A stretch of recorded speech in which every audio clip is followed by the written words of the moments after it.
Sa kalye sa ibaba, si Lin Yi ay nakatitig sa langit ng buong hindi makapaniwala, nakilala niya ang napakalaking kapangyarihan ng Ghost Axe Realm, ngunit iba ito, isang puwersang napakalakas na binabago nito ang katotohanan mismo, bilang isang higanti, banal na kamay na gawa sa dalisay, gininto ang enerhiya na nabuo sa mga ulap sa itaas, natanto niya ang nakakatakot na katotohanan.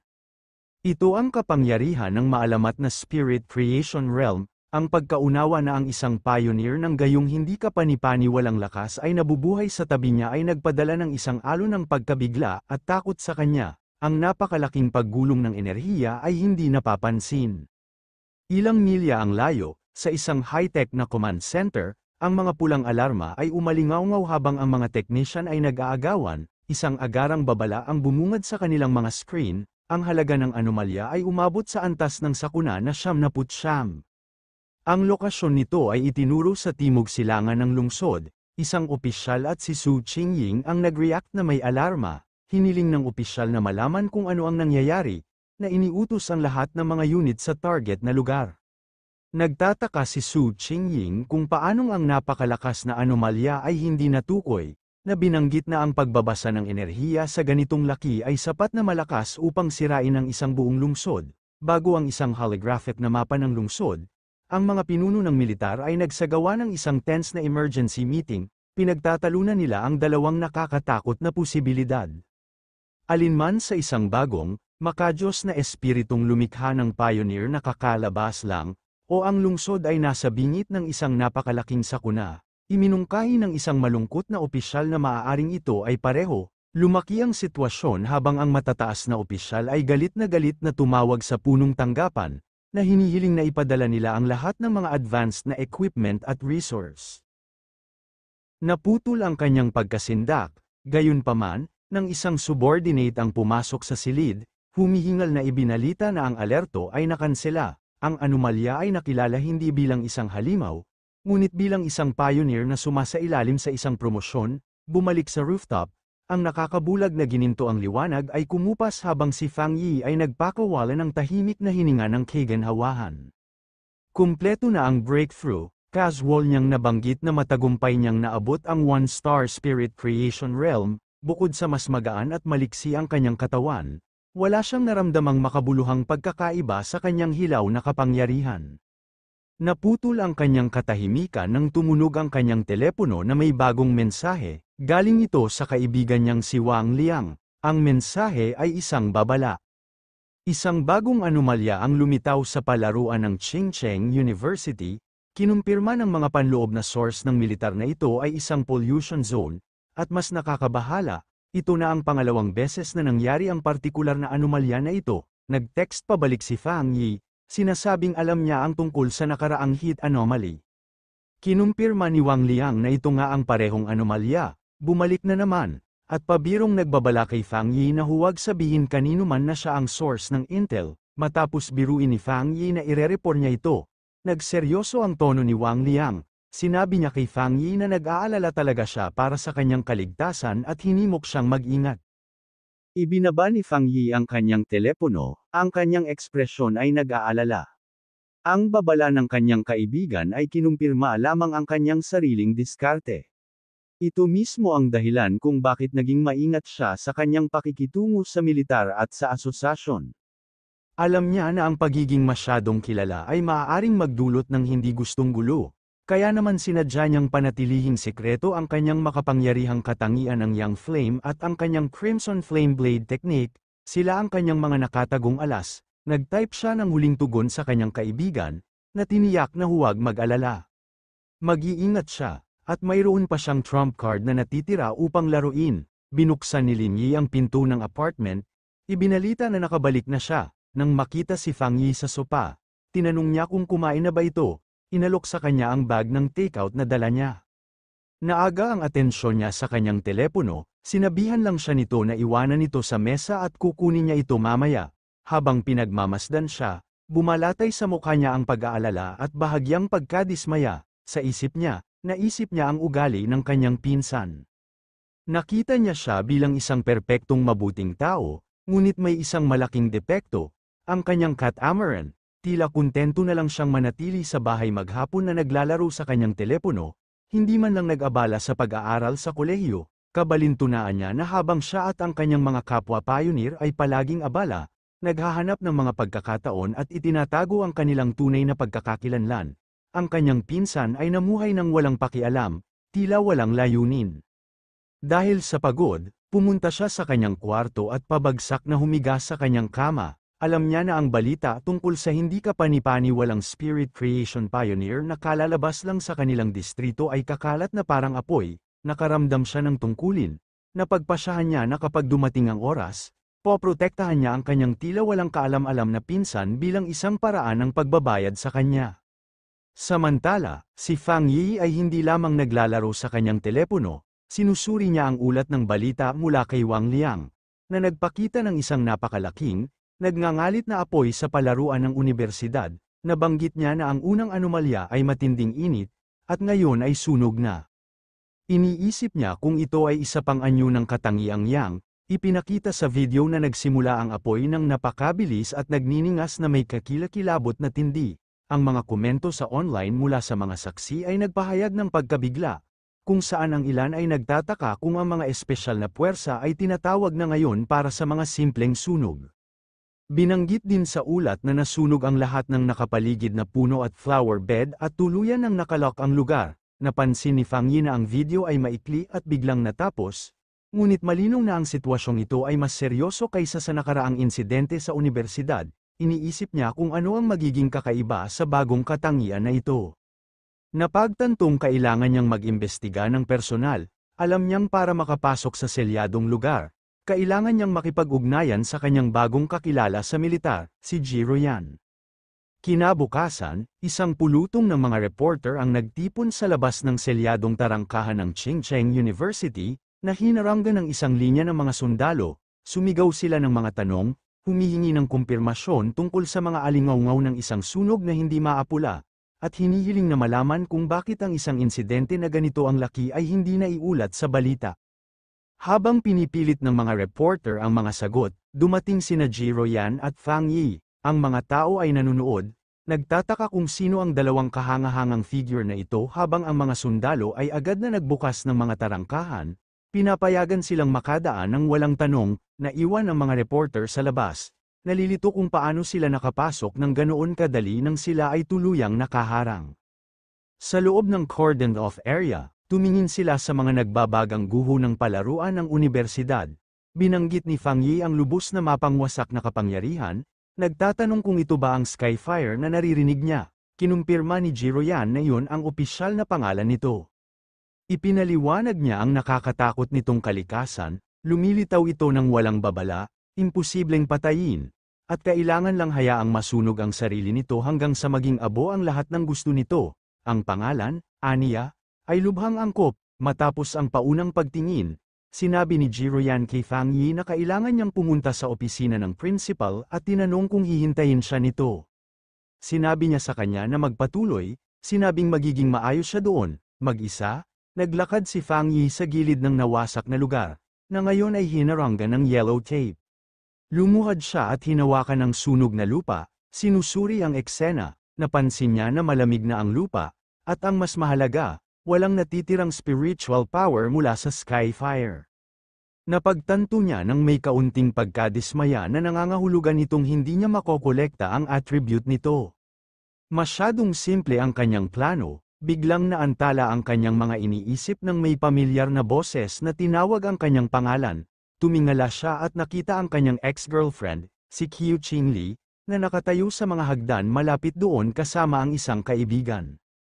Nagtataka niyang tinanong kung ano ang ginagawa niya doon. Agad na nakilala ng kaibigan niyang nakasuot ng salamin ang kanyang pangalan. Tinatanong si Qiu Qingli kung ito ba ang ex-boyfriend na nabanggit niya, yung nakapasok lang sa isang vocational college. Kinumpirma lang ni Qiu Qingli na siya ngayon. Pagkatapos ay tinapak ng kaibigan ang balikat ni Qiu Qingli na may mapagmataas at mapang-uyam na tingin. Sinabi niya kay Fang Yi na naiintindihan niyang malamang na naruroon siya dahil hindi pa rin siya makamove on sa kanyang ex, ngunit ngayon na napakalaki na ng agwat sa pagitan ng kanilang mga buhay, dapat na siyang sumuko. Tumingin lang pabalik si Fang Yi, Talagang naguguluhan sa kanyang pag-aakala, kinu-question ang mismong ideya na hindi pa siya makamove on sa kanya. Mula sa malayo, nagsimulang magtsismisan ang ibang mga estudyante tungkol sa eksena. Nagtataka sila kung sino ang lalaking kasama ng school beauty na si Qiu Qingli. Hula nila ay isa na naman itong malungkot na manliligaw. Napansin nila na hindi siya mukhang estudyante mula sa kanilang unibersidad at nagreklamo kung paano nakapasok ang isang outsider. Humakbang pasulong ang kaibigan ni Qiu Qingli na nakasuot ng salamin. Agresibong kinumpronte si Fang Yi, sinabi niya sa kanya na si Qiu Qingli na ngayon ang campus belle ng unibersidad at dapat niyang pag-isipang mabuti ang kanyang mga aksyon. Binalaan niya siya na napakaraming lalaki na mas magaling pa sa kanya ang nanliligaw sa kanya at hindi man lang siya nagre-rank. Inutusan niya siyang umalis, sinasabi sa kanya na hindi ito lugar na nababagay sa kanya. Pagkatapos ay nagbanta siyang i-report siya sa disciplinary office kung hindi niya ipapaliwanag kung paano siya nakapasok. Samantala, pinanood siya ni Qiu Qingli na may komplikadong ekspresyon, naalala niya na sinabi niyang hindi niya pagsisisihan ang kanilang paghihiwalay. Ngunit narito siya ngayon, napagpasyahan niya na ang kanyang dating kawalan ng interes ay dapat na isang akting lamang at nagpapanggap lang siyang matapang. Naantala ang kanilang komprontasyon nang bumalik si Jiroyan, tinatanong si Fang Yi kung kaibigan niya ang babae. Nagulat si Qiu Qingli sa biglaang paglitaw ng kahangahangang babaeng pula ang buhok, kalmadong binaliwala ni Fang Yi ang ideya, nililinaw na sila ay mga kaklase lamang sa high school at hindi maituturing na magkaibigan. Tinanggap ni Jiroyan ang kanyang paliwanag, sinasabi lang na sila ay mga kaklase lamang. Pagkatapos ay nagsuot si Jiroyan ng isang pares ng sunglasses, ang kanyang nakakatakot na presensya ay lalong lumakas. Parehong kinakabahan sina Qiu Qingli at ang kanyang kaibigan sa malakas na aura ng babae. Nagtataka kung sino siya at paano niya posibleng makilala ang isang tulad ni Fang Yi. Pagkatapos ay bumaling si Jiroyan kay Fang Yi na may update. Ipinaliwanag niya na nakausap niya ang principal at ang usapin ng Skyfire ay mas komplikado kaysa sa kanilang inaakala. Sinabi niya sa kanya na pupunta ang principal para dalhin sila sa starting point ng apoy at dahil si Fang Yi ay isa ng special military consultant, kinakailangan ang kanyang presensya. Sumang-ayon si Fang Yi nang walang anumang problema. Sa sandaling yun, dumating ang isang grupo ng mga opisyal na nakasuot ng suit. Inuutusan ang lahat na maghiwa-hiwalay at ipinapahayag na ang palaruan ay mananatiling sealed off. Nagulat si Qiu Qingli, nakikilala ang lalaking nangunguna sa grupo bilang principal ng unibersidad. Parehong natigilan ng ibang mga estudyante, ang principal ay kilala bilang isang napakaabalang at mahirap hanapin na figura, isang taong bihirang makita sa campus. Napagtanto nila nang may pagkamangha na personal siyang dumating upang makipagkita kay Fang Yi at sa misteryosong babaeng pula ang buhok. Gayunpaman, ganap na mali ang pagkakaintindi ng kaibigan ni Qiu Qingli sa sitwasyon, ngumisi siya, iniisip na sa wakas ay dumating na ang principal upang harapin ang 2 taong hindi dapat naruroon. Gayunpaman, nanatiling tahimik si Qiu Qingli, na may pag-aalinlangan sa kanyang mukha. Sa ganap na pagkabigla ni Qiu Qingli at ng kanyang kaibigan, hindi nilapitan ng principal at ng kanyang grupo sina Fang Yi at Jiroyan bilang mga trespasser.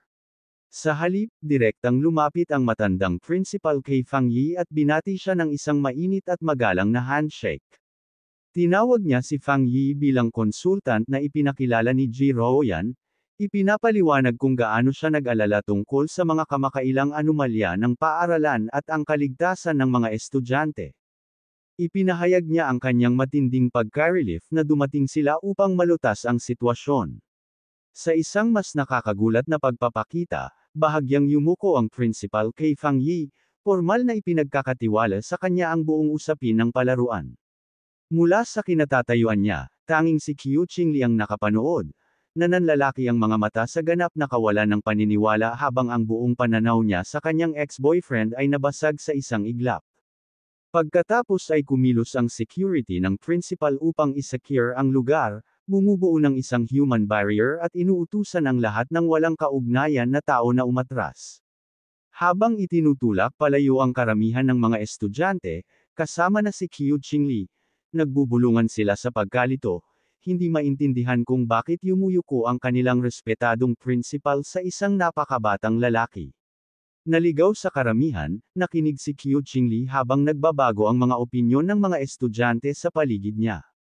Hula nila ngayon na si Fang Yi ay dapat na mayroong ilang pambihirang espesyal na pagkakakilanlan upang maging karapat-dapat sa gayong pagtrato. May naalala na ilang sandali lamang ang nakalipas, binaliwala siya bilang manliligaw o ex-boyfriend ni Qiu Qingli. Nagkomento ang isa pang tao sa kumpletong pagbaliktad ng status, na nagmumungkahi na ngayon, kahit naligawan niya ito, maaaring hindi man lang niya makuha ang kanyang atensyon.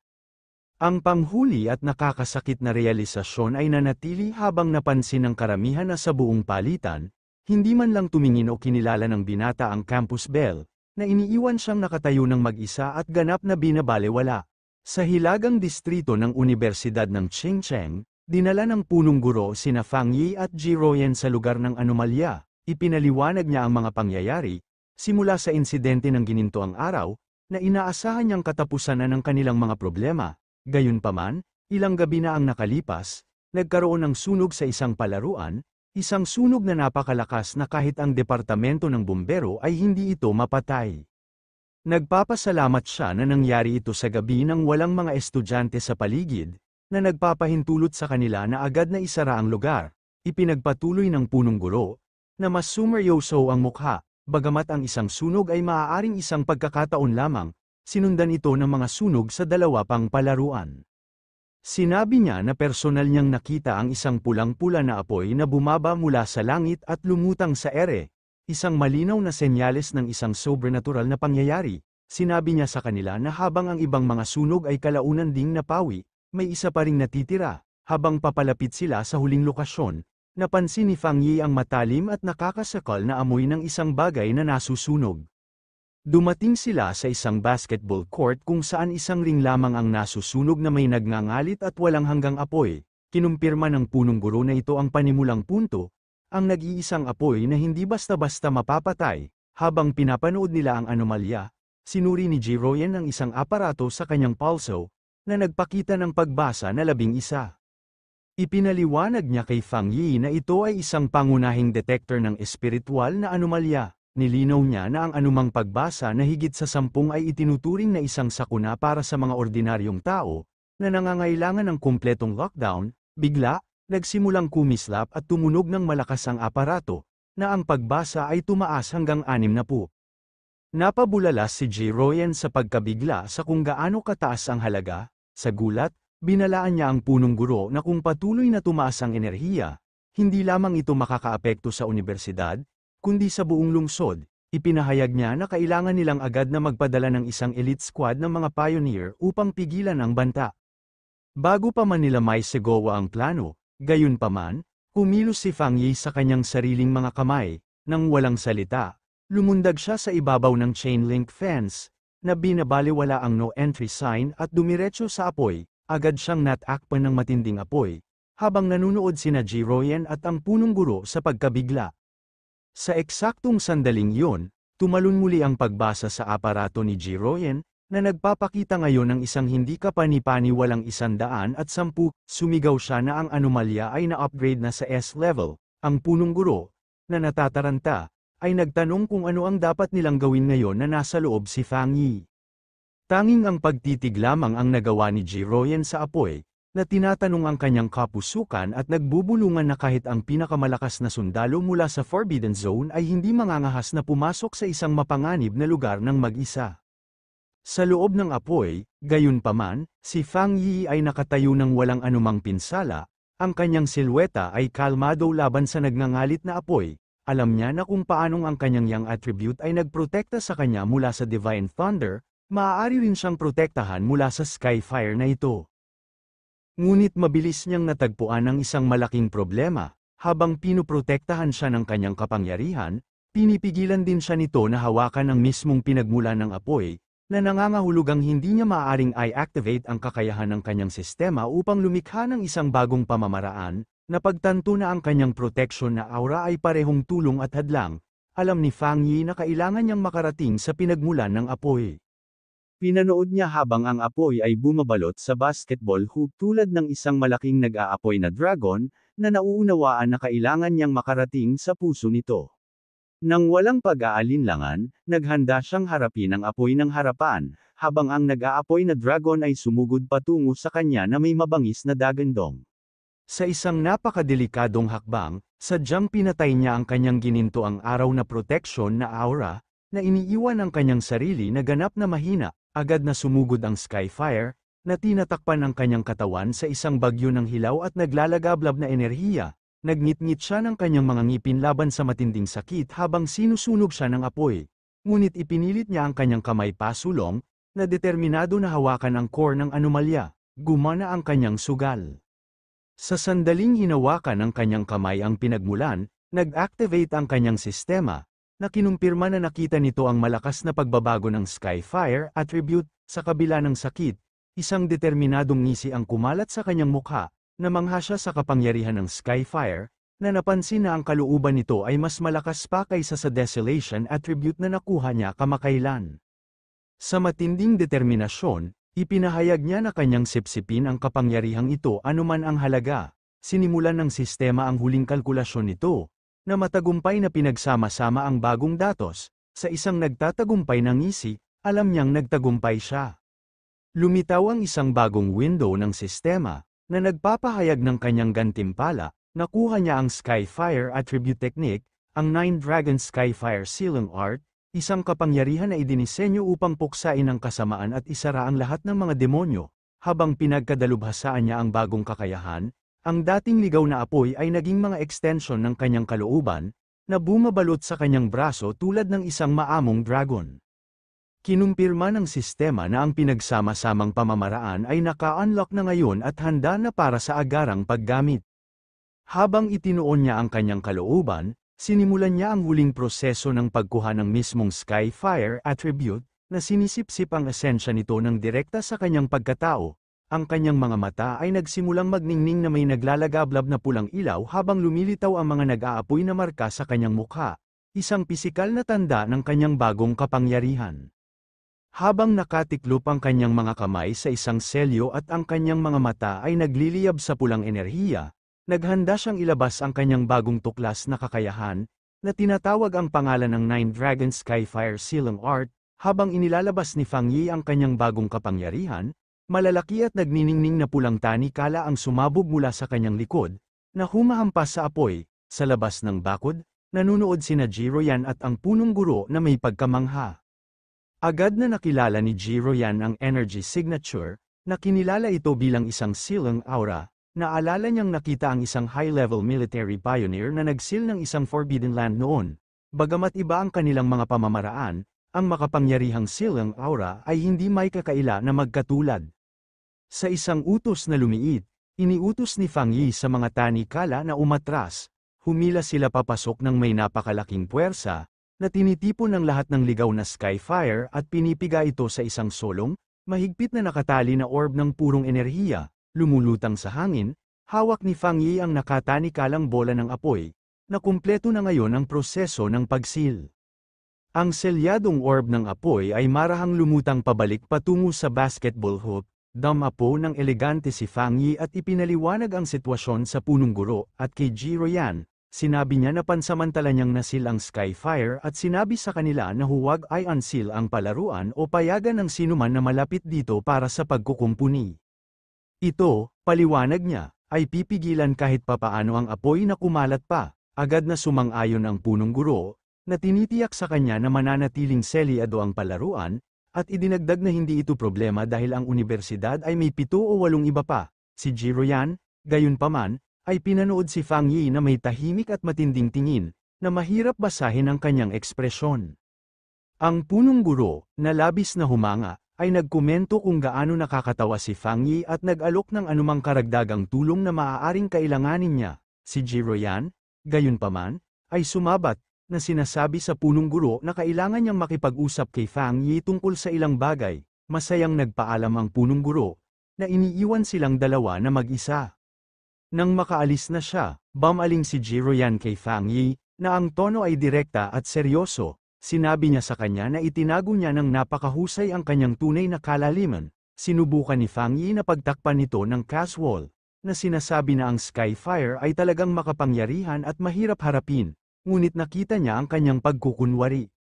Sa isang matalim na tingin, sinabi niya sa kanya na tumigil sa pagpapanggap, na nilinaw na hindi siya nagsasalita tungkol sa apoy, kundi tungkol sa kanyang sariling hindi kapanipani walang talento at antas ng kapangyarihan. Ibinaba ni Jiroyan ang kanyang matinding pagtatanong, na inaamin na normal para sa mga pioneer na magkaroon ng mga lihim, lalo na para sa isang kasing lakas niya. Si Fang Yi ay nakinig lamang na may kalmadong ekspresyon.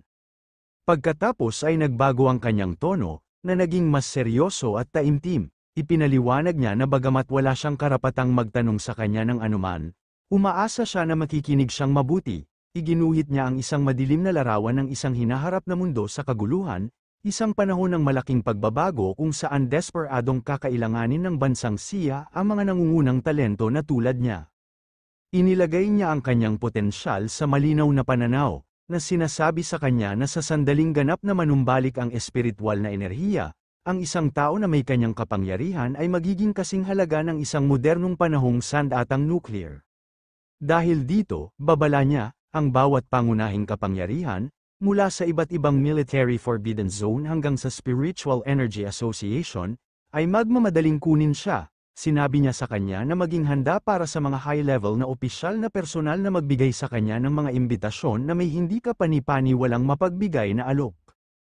Inamin niya na mayroon siyang sariling mga dahilan para sabihin ito sa kanya. Kung sasali siya sa kanyang military unit, ito ay magiging isang malaking asset, at magkakaroon sila ng isang makapangyarihang kaibigan. Sa makatuwid, pinayuhan niya siya na magsimulang mag-isip tungkol sa kanyang mga opsyon ngayon, upang hindi siya mabigla kapag dumating ang panahon.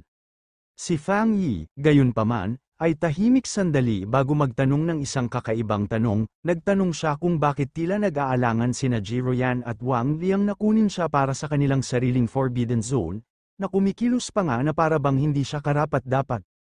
Ipinaliwanag ni Jiroyan na ito ay dahil sa isa pang maalamat na rehiyon ng militar, isang grupo na napakalakas na nadama niya na mas interesado siyang sumali sa kanila. Isang maliit na ngisi ang lumitaw sa mukha ni Fang Yi nang kumpirmahin niya kung ang ibig niyang sabihin ay isang top-level unit. Kinumpirma niya na iyon ang kaso, bagamat inamin niya na hindi niya sila gaanong nakita, nabalitaan niya na abala sila kamakailan. Kaya't kahit ang mga opisyal mula sa ibang mga rehiyon ng militar ay nakakaramdam ng presyon ng kanilang mga aktibidad. Binabago ang paksa, iminungkahi niya na tumigil na sila sa pag-uusap at umalis, dahil inimbitahan sila ng punong guro na kumain sa cafeteria ng unibersidad. Habang naglalakad sila, tahimik na napagpasyahan ni Fang Yi na kahit ang pinakamakapangyarihang puwersa ng bansa ay nahaharap sa kanilang sariling malalaking problema, ang kanyang isip ay naglalaro sa mga implikasyon. Ang mga salita ni Jiroyan ay nangangahulugan na ang nakakatakot na mga anomalya na may kapangyarihan na higit pa sa mga kakayahan ng kasalukuyang mga pioneer ay nagsimula ng lumitaw. Napagtanto niya na ang mga pioneer na lumalaban sa mga banta na ito ay dapat nakasama ang mga Spirit Creation Realm Cultivator na tulad niya. At marahil ang ilan na mas malakas pa, isang bagong pakiramdam ng pagkaapurahan ang bumalot sa kanya. Naramdaman niya na ang araw ng ganap na pagpapanumbalik ng espiritual na enerhiya ay mabilis na papalapit, at ang kanyang mga paghahanda ay malayo pa rin sa sapat. Ang kanyang mga iniisip ay bumalik sa agarang gawain, kung paano pinakamahusay na gamitin ang Skyfire attribute na nakolekta niya kamakailan. Sinuri niya ang kalikasan nito, isang hindi regular, ligaw, at nakakasunog na apoy na walang iniiwan. Napagtanto niya na ito ang magiging perpektong sandata laban sa mga anomalya na maaaring magparami o magbagong buhay ng walang katapusan. Bigla, isang ideya ang pumasok sa kanya. Ang ligaw at makapangyarihang kalikasan ng Skyfire ay isang perpektong tugma para sa kanyang Crimson Flame Blade technique. Naisip niya na nagpapaganda ng kanyang espada sa bagong kapangyarihang ito, na napagtanto na ito ay magiging isang hindi kapanipani walang pagpapahusay sa kanyang estilo ng pakikipaglaban.